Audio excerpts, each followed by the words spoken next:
Let's just jump right into this explainer and decode the vivid, intensely apocalyptic imagery of Revelation chapter 7. Now, if you've ever dug into ancient apocalyptic texts, you probably already know they don't read like your standard history books, right? They use these wild sensory visions to convey much deeper realities. So today, we're going to look at how chapter 7 operates as this absolute masterpiece of structural contrast. It literally splits right down the middle to give us two completely different yet deeply connected visions. We kick things off with a highly cinematic moment. It's this dramatic, incredibly suspenseful pause. The narrator, John, sees four angels standing at the four corners of the earth. And their job? They are literally holding back the four winds of the earth to stop any breeze from blowing on the land, the sea, or the trees. Imagine that absolute, eerie stillness. It's like a massive cosmic holding pattern, building all this tension before any real action is allowed to hit the earth. But then, breaking that total silence, another angel arrives from the east, and he's holding something incredibly significant, the seal of the living God. He calls out in a loud voice, with a very specific, strict command to those first four angels who had the power to harm the earth. He tells them, hey, do not harm the land or the sea or the trees until we put a seal on the foreheads of the servants of our God. So we're seeing this moment of divine protection being set up. It's a literal marking of individuals right before the impending chaos is finally unleashed. All right, moving into section 1, the exact number. Right away, the text explicitly gives us the exact number of those who are to be sealed. The narrator hears this total tally, and it's exactly 144,000 individuals from all the tribes of Israel. Now, in a genre that is completely famous for wild, abstract imagery, we are suddenly grounded in this highly specific, mathematically calculated figure. And notice how it happens. It's an auditory reveal.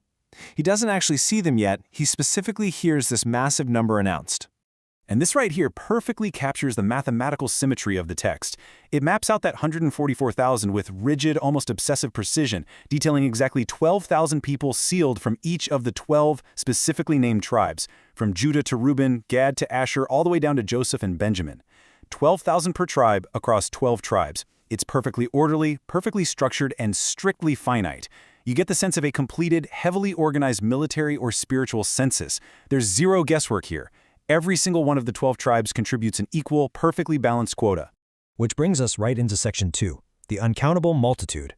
Immediately following all that rigid calculation, the author's perspective shifts completely. We pivot from this highly specific, numbered group of Israelites to a massive, unmeasurable, and globally diverse crowd. The text explicitly says it's a great multitude that absolutely no one could count, pulled from every single nation, tribe, people, and language. So why does this matter for us as readers? Well, the author is deliberately playing with scale and our expectations. We just absorbed the perfect math of a very specific ethnic group, and now we're hit with an infinite, barrier-breaking diversity that simply cannot be tallied.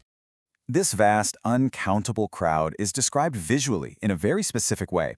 They're standing before the throne and before the Lamb, completely dressed in white robes and holding palm branches in their hands. Now those white robes, they symbolize purity and victory, and the palm branches are a classic ancient symbol of triumph and celebration. But they aren't just standing there passively taking it in, they are highly active. They actually cry out in a massive, unified voice with this exact chant: "Salvation belongs to our God, who sits on the throne, and to the Lamb." It's this huge declaration of victory, basically attributing their deliverance entirely to the divine figures seated right in front of them. The sheer volume and scale of this moment, it's meant to feel absolutely overwhelming to the senses. And in response to this massive crowd's declaration, the entire heavenly court reacts. All the surrounding angels, the elders, and the four living creatures stationed around the throne literally fall down on their faces to worship God. The sheer scale of that uncountable multitude and their booming voice literally drops the rest of the heavenly beings right to the ground in reverence. So while on their faces, they echo the great multitude with this incredibly structured rhythmic chant: "Amen, praise and glory and wisdom and thanks and honor and power and strength be to our God forever and ever. Amen." Now look closely at the numbers hidden in the text here. There are exactly 7 attributes of praise listed. And in ancient apocalyptic literature, you probably know that 7 represents completeness or perfection.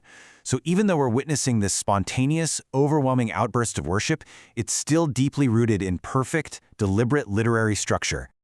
And that leads us to our final part, section 3, the reveal and the promise. With this expansive, deafening scene of universal worship fully set, a really compelling mystery is introduced. One of the elders poses a very specific question to John. These in white robes, who are they and where did they come from? This serves as the absolute perfect narrative hook. Instead of just dryly telling the reader what's going on, the text uses this question and answer format to build suspense.